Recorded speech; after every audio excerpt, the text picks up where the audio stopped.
네, 오전장 마무리하고 오후장 준비해야 하는 시간이죠. 오후장 디펜스하기 위한 체크리스트 하나씩 열어보겠습니다. 네, 트럼프 당선인의 시세를 앞두고서 신재생 에너지 관련 종목들이 좌불안석입니다. 일단 미국 현지 시간 7일 기준으로 바이든 정부가 청정 에너지를 위해 노력하는 기업들에게 세액공제 법안을 임기 말에 확정을 했습니다. 근데 여기서 끝난 게 아니라 발언을 하나 추가했죠. 바로 도널드 트럼프 대통령이 이 당선 취임 이후 이 법안을 무력화하지 않길 바란다라는 강한 어조를 내비치자 조금 전 트럼프 당선인이 중국 언론을 통해 그 발언이 공개가 되었는데요.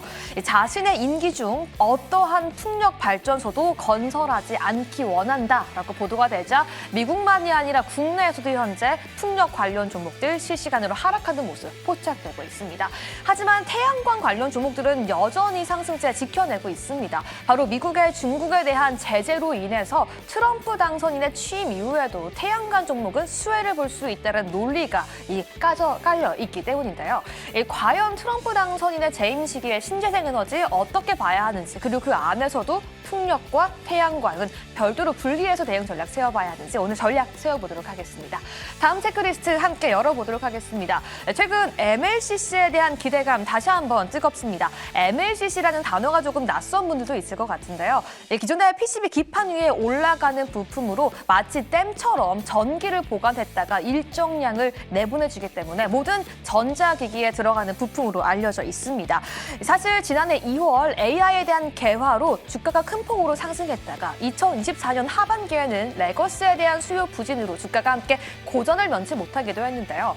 하지만 최근 부진할 것으로 예측했던 2025년 빅테크 기업들의 AI 투자가 다시 한번 증가될 수 있을 것이다라는 기대감 들어오고 있고요. 여기에 덧붙여서 중국 역시 내수 발전을 위해서 관련 보조금을 지급할 수 있을 거다라는 기대감 속에서 삼성전기, 사마콘데스, 아바텍, 아모텍 같은 기업들도 상승세 시원해내고 있습니다. 과연 MLCC에 대해서 새로운 기대 품어도 되는 시점인지 오늘 전략도 함께 짚어보도록 하겠고요. 마지막 체크리스트 함께 열어보도록 하겠습니다. 조선주 연일 상승입니다. 52주 신고가 부분에서 거래되고 있기 때문에 기보유자분들도 미보유자분들도 관련 전략이 궁금하실 것 같은데요. 현 시점에선 추가적인 내용 전일 나왔죠. 한화엔진의 아시아 기업과의 단일 최대 규모 수주 소식, 그리고 트럼프 당선인의 발언까지 이어지면서 기대감은 날로 커지고 있습니다. 하지만 현 시점에서 너무 많이 오른 조선 대장주 그리고 엔진주에 비해서 상승은 했지만 그만큼의 가파른 상승은 아니었던 조선 기자재주에 대한 대응 전략이 어떤지 많은 분들 궁금해지실 것 같은데요. 오늘 잘 오르고 있는 조선주에 대한 관련 종목 대응 전략까지 함께 세워보도록 하시죠. 오늘 오후장 전략 디펜스에서 함께 알아보겠습니다. 자, 이슈를 정했으니까 이제 또 풀어갑니다. 알파경제 김종효 이사와 MBN골드 최현덕 매니저입니다. 안녕하십니까? 네, 안녕하십니까? 네. 자, 에너지부터 가보도록 하겠습니다. 미국 내에서 이제 정권 교체기에 접어드니 완전히 색깔이 달라요. 신재생 에너지와 이제 구화석 연료. 트럼프 대통령은 거의 화석 연료를 그냥 계속 써다. 문제가 없는데 왜 이걸 멈추냐 이렇게 주장인 것 같고. 자, 반면에 바이든 대통령은 끝까지 신재생 에너지, 친환경 에너지, 태양광과 풍력 얘기를 꺼내놓고 하는 것 같습니다. 판단 못 내리겠는데, 현중에서는. 네, 일단 저는 이전부터 미국 선거가 나오기 이전부터 계속 동일하게 말씀드렸는데요. 트럼프가 되든 해리스가 되든 누가 되든 상관없이 정책의 강도와 그 보조금의 양 정도는 달라질 수 있겠습니다만 태양광과 풍력이 늘어나는 걸 우리가 반대하거나 아니면 다시 방향을 돌릴 수 있을까에 대해서 저는 100% 아니라고 보고 있습니다. 그러니까 누가 되든 정책적인 방향과 정책의 강도, 보조금의 양 이런 것들은 바뀔 수 있죠. 그래서 트럼프 당선인이 이제 취임했을 때 아마도 보조금 깎고 IRA에 관련된 정책 일부 바꾸고 그다음에 AMPC 같은 그런 보조금들에 대해서 손을 댈 가능성은 충분히 열렸다라고 보였지만 그게 결정되는 순간 악재는 결정되는 거죠. 악재 양도 결정이 되는 거고요.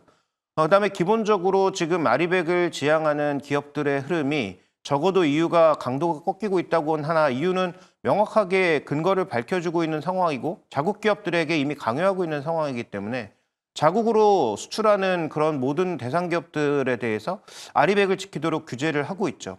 그런 관점에서 태양광이라든지 풍력은 줄어들 수가 없는 상황이고요. 또 하나 이제 중요한 것은 적어도 풍력의 가격은 태양광은 중국 걸 쓰지 않으면 조금 변수가 있지만 풍력 같은 경우에는 지금 대부분의 어떤 그 전력보다도 낮은 비용으로 전력을 공급할 수 있는 하나의 방향이기 때문에 가장 큰 문제는 바람이 안 불 수도 있을 것이라는 그 변동성만 제외한다면 네. 저는 이 양쪽은 계속 증가하는 방향으로 가고 있다. 앞으로도 갈 것이다. 이렇게 좀 보고 있습니다. 시대적 흐름을 거스르기에는 어렵다. 이렇게 대세까지 물론 이제 트럼프 대통령의 이제 절대적인 그 힘은 있습니다만 그렇게 보시는군요. 자, 근데 트럼프 대통령의 신재생 에너지, 친환경 에너지가 이제 풍력, 뭐 태양광 이외에도 이 원전은 사실 좀 애매하긴 합니다만 원전 얘기는 언급이 없어요.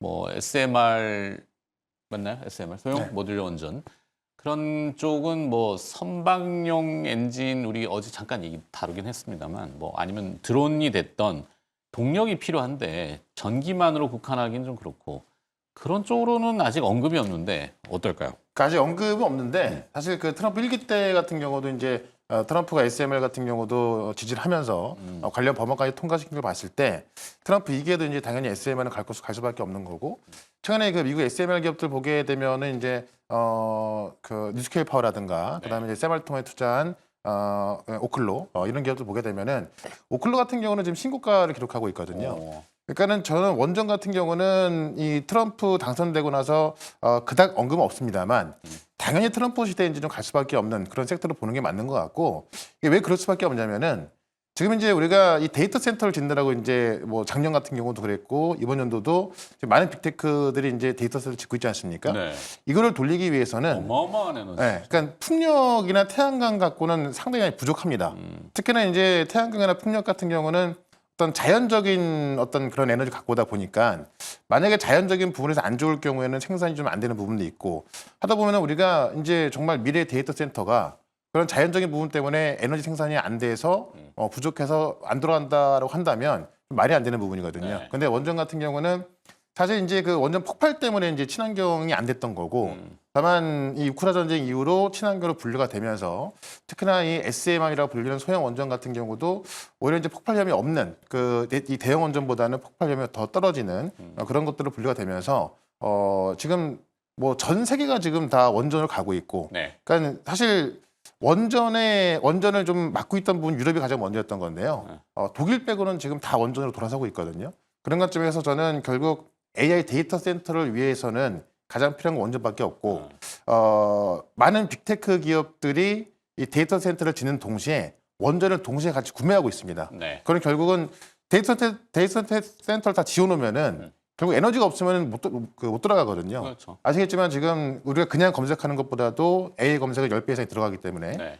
그런 것점에서 결국 원전을 갈 수밖에 없다 보고 있고 아마 이 뭐 풍력 얘기가 나왔던 만큼 이제 트럼프 당선자가 취임하게 되면은 이 원전 쪽 모멘텀도 좀 본격적으로 들어가지 않을까 저는 그렇게 보고 있습니다. 뭐 에너지는 딱히 뭐 앞서 설명드렸지만 뭐 기름만 떼야 돼. 뭐 화석연료만 난 쓸 거야. 이렇게 할 수는 없겠죠. 이제 복합적인데 이슈가 이렇게 논란이 되다 보니까 에너지는 반드시 대규모로 필요하고 그죠? 그래서 결론이 나와야 되는데 이게 뭐 어디로 가야 됩니까 이제? 일단 저도 원전 SMR 관련주에 대해서는 장기적 관점에서 바라볼 필요가 있겠다. 이번 정부에서 좀 이게 색채가 이상해져 버려서 그렇지, 그죠? 네.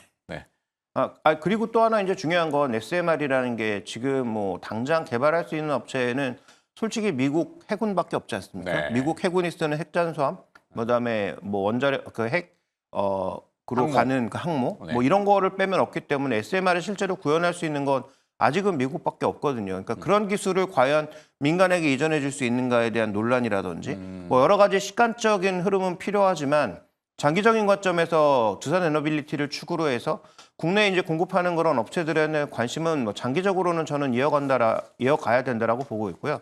그다음에 풍력 태양광에 대해서는 약간 의견이 다른데 태양광은 어쨌든 중국의 그 낮은 가격을 중국이 지금 뭐 구조조정을 하고 있다고 하고 미국이 중국산 모듈을 더 이상 사지 않는 방향으로 가고 있긴 하지만 관세를 올리는 방향으로 가고 있긴 하지만 가격 차이나 기술 차이가 별로 나지 않아서 태양광 쪽은 아주 메리트를 느끼긴 어렵다.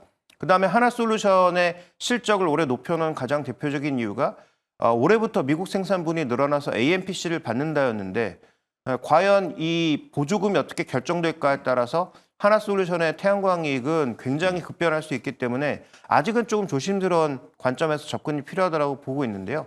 풍력은 다만 다른 게 미국에서 벗어나 있는 종목도 있는데 미국에 있는 종목처럼 똑같이 주정받은 종목이 있단 말이죠. 대표적으로 SK 오션플랜트 같은 종목은 저는 좀 다르게 봐야 된다. 뭐 대만도 지금 TSMC가 올해 기준으로 전체 대만 전력량의 17%를 쓸 것으로 예상되고 있는데 여기 전력이 엄청 부족하기 때문에 해상 풍력에 대한 추가적인 발전 가능성은 높고 그쪽에 계속 모멘텀을 갖고 가고 있는 SK 오션플랜트는 미국향, 유럽향으로 가고 있는 CS 윈드그룹과는 달리 좀 볼 필요가 있다 정도를 말씀드리겠습니다. 그래요. 하여튼 뭐 에너지, 원전, 뭐 SMR 됐던 이게 사실 기초과학에 또 근거하기 때문에 앞으로 어떻게 될지 모르겠지만 올해 그 뭐 입시 전형 보니까 카이스트, 그러니까 과학기술대 전형보다는 전부 다 의대.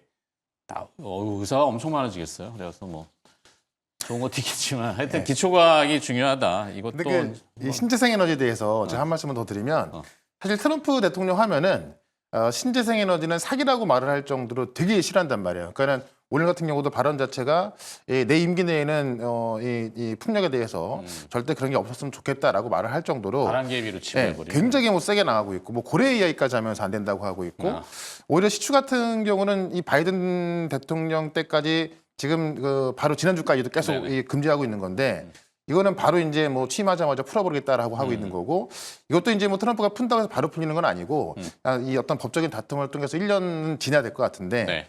어쨌든 이 트럼프와 일론 머스크가 진행하고 있는데 그게 뭐 막힐 것 같지는 않거든요. 그런 관점에서 제가 볼 때는 이 신재생 쪽은 그래도 좀 조심하는 게 좋을 것 같고 특히나 바이든 정부 때도 이 태양광 같은 경우는 중국 쪽의 그 제품이 워낙에 좋고 또 좀 싸기 때문에 다 그쪽으로 가고 있거든요. 그러니까 이 바이든 정부의 우리 하나솔루션 같은 경우도 뭐 2년 내내 빠진 거 아니겠습니까?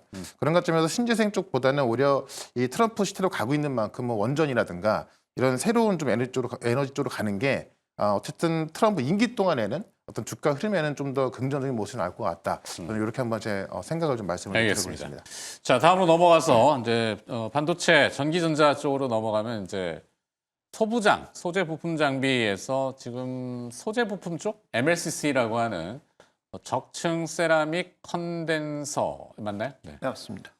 뭐 용어는 하여튼 풀면 또 아까 잠깐 김주영 아나운서 풀어주긴 했는데 MLCC 뭐 한때는 금값보다 비싸다 같은 중량으로 그런 시장 좀 조용하던데 조용하다고 해서 죽는 시장은 아니잖아요.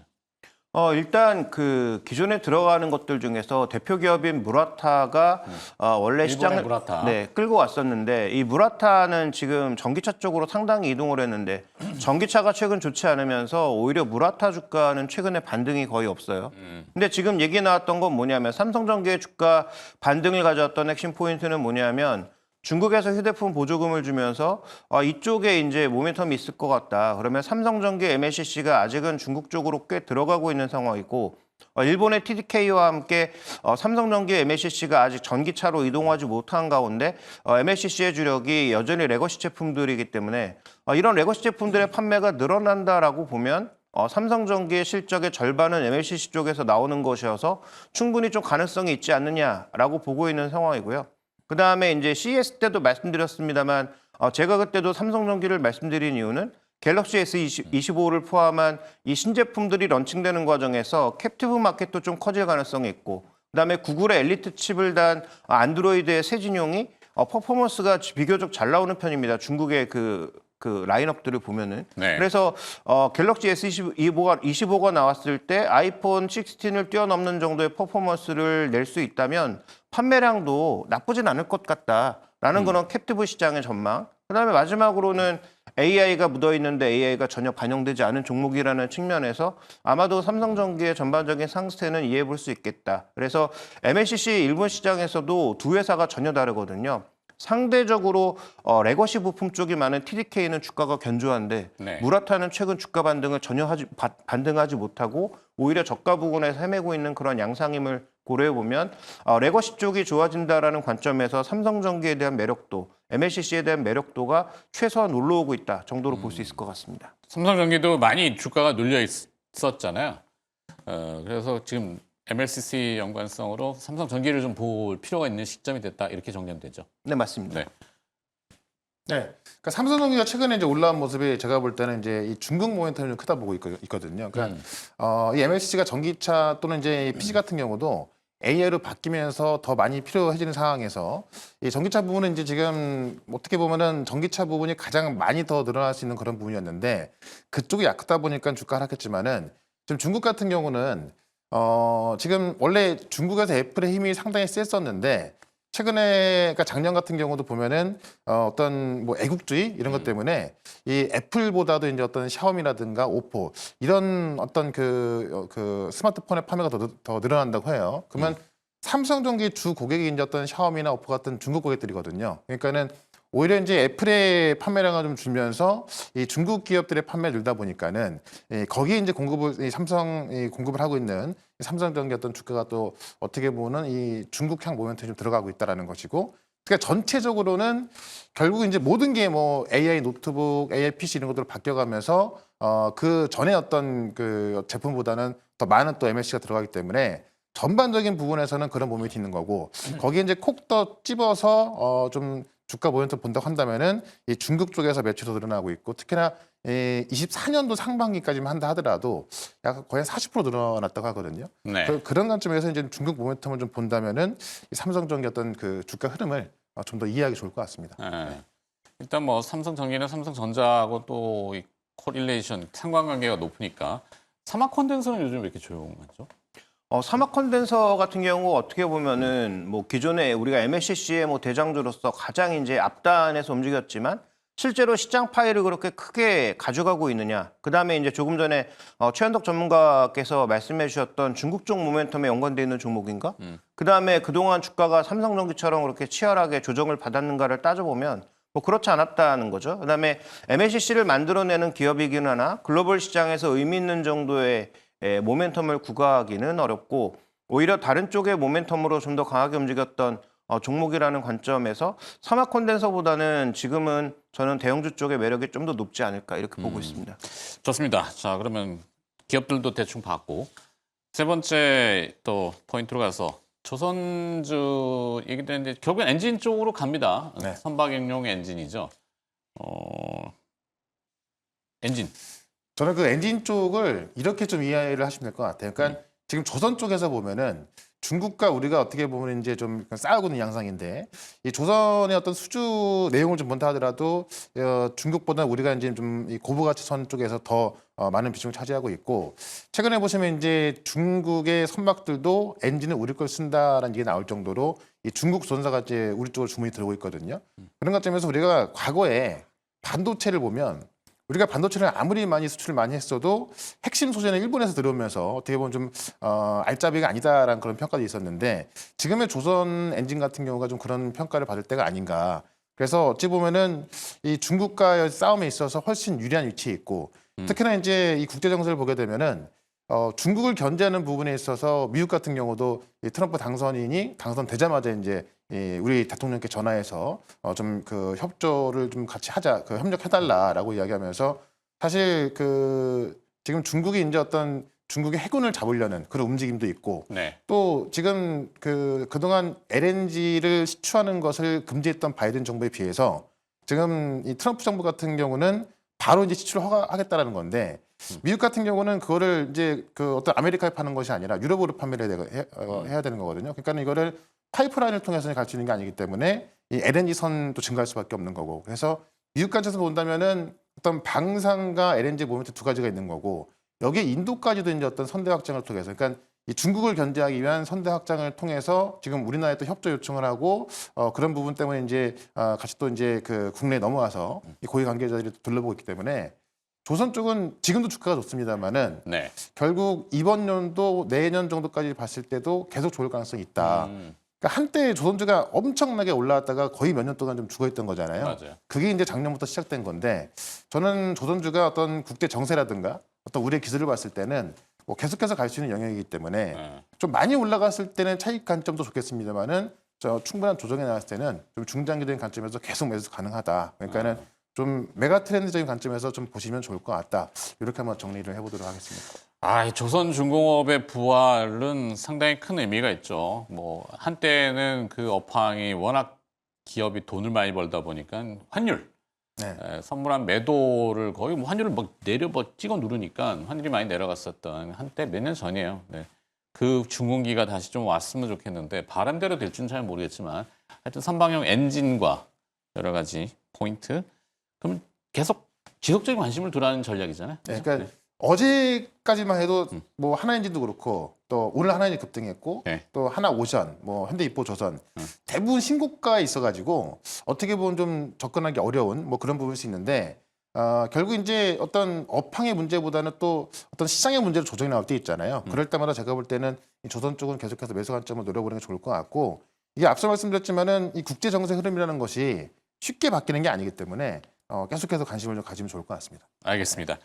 자, 최현덕 매니저는 잠시 후에 또 기업 선택의 핵심이 있는 것 같으니까 네. 그때 들어보도록 하고 김종인 이사께는 넘겨서 사실 선방용 엔진이나 뭐 조선업이 성장성 포인트 엔진의 핵심이 언뜻 생각하기에는 터빈 그죠? 아니면은 뭐 자동차용 엔진이라면은 뭐 실린더와 여러 가지 그런 설계적인 기술일 텐데 국내의 이 선방용 엔진이라든지 뭐 이런 쪽에 성장 포인트를 찾을 수 있을까?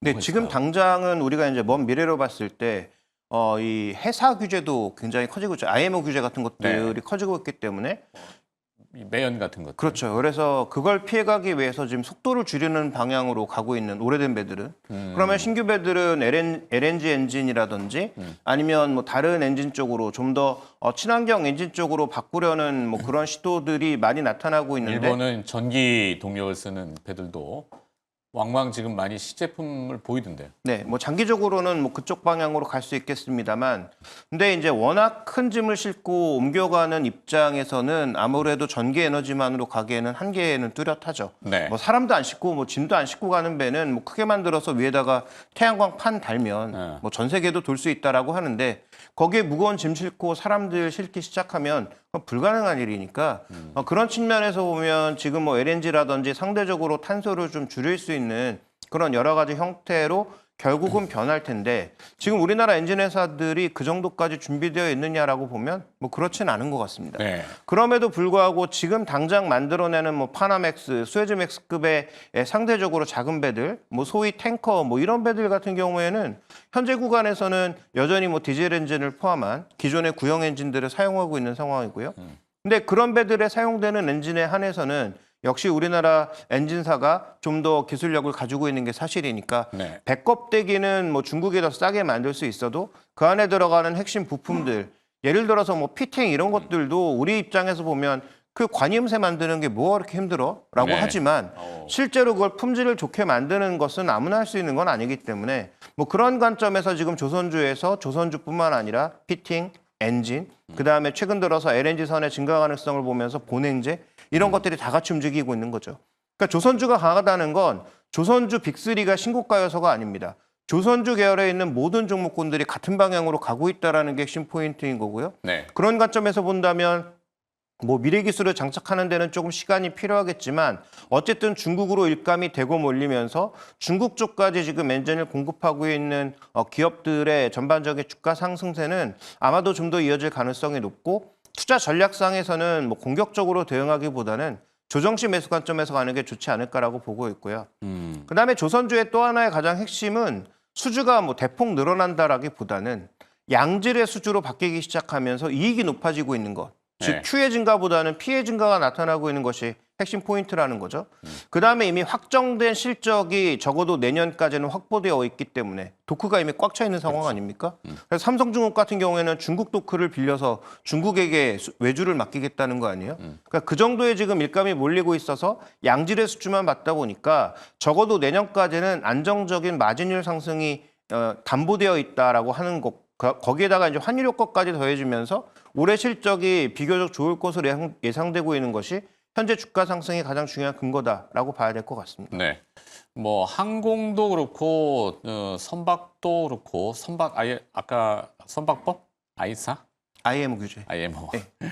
네. 근데 항공은 이제 최근에 참사도 안타깝게 있었지만 정규적으로 법령이 일정 시간에 정비를 받아야 되고 수리를 받아야 되고 그러니까 지상에 랜딩해 있을 때 선박도 아마 그런 쪽이 있는 걸로 알고 있는데 우리나라가 이제 그런 거는 좀 또 수리 잘 하잖아요. 네, 그렇죠. 물론 그래서 이제 이제 도크가 비어 있지 않았다는 그 내용은 조금 그렇습니다만 그죠. 그래서 이제 미국 쪽의 해군이 지금 항모도 그렇지만 항모 외에 항모를 그 지원하는 선단들이 전 세계에 적어도 한 절반 60% 정도는 항상 있어야 되는데 네. 지금 그게 40%도 채 돌지 못하고 있다는 거죠. 수리가 안 돼서. 수리가 한번 들어가면 굉장히 늦게 되고 있는 상황이다 보니까 그런 물량들이 국내로 넘어오면서 또 실적이 증가할 거라는 기대감까지 더해지고 있습니다. 그래서 네. 지금 뭐 조선주들은 어쨌든 모멘텀도 있고 실적도 비교적 견조하다. 이렇게 봐야 될 것 같네요. 알겠습니다. 여기까지 듣도록 하겠습니다. 자, 오후장 디펜스 알파경제 김종효 인사였습니다. 고맙습니다.